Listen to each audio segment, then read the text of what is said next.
इंस्टाग्रामवरचे ते व्हिडिओ तुम्ही पाहिले असतील ना, की जिथे एक 70, 80, 90 वर्ष झालेल्या माणसांना कोणीतरी विचारतं की तुम्ही या आयुष्यात काय शिकलात आणि तुम्ही आजकालच्या यंगस्टर्सला काय सल्ला द्याल.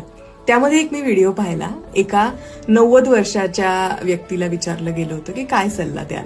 तर त्यांनी एवढं सुंदर सांगितलं ना, की आपण काय करतो आपल्या लाईफमध्ये 20s मध्ये 30s मध्ये आपण एवढं जास्त समोरच्या माणसाला खुश करण्याचा, इम्प्रेस करण्याचा, त्यांच्या नजरेमध्ये चांगलं होण्याचा आपण प्रयत्न करत असतो.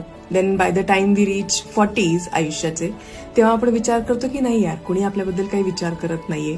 50s मध्ये त्या गोष्टी आपण इम्प्लिमेंट करायला लागतो आणि फायनली जेव्हा आपण आयुष्याच्या 60 मध्ये जातो, 60 वर्षाच्या वर आपण जातो, तेव्हा आपण फायनली फ्री होतो आणि आपल्याला कळतं एकदाचं की यार कुणीही आपल्याबद्दल काही विचार करत नव्हतं आणि आपण एवढे वर्ष आयुष्याचे घातले की कोण आपल्याबद्दल काय विचार करेल.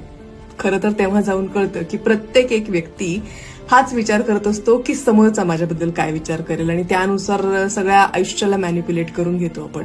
सो अभी टाइम है, अभी समझ जाओ कि कोई किसी के बारे में नहीं सोच रहा है.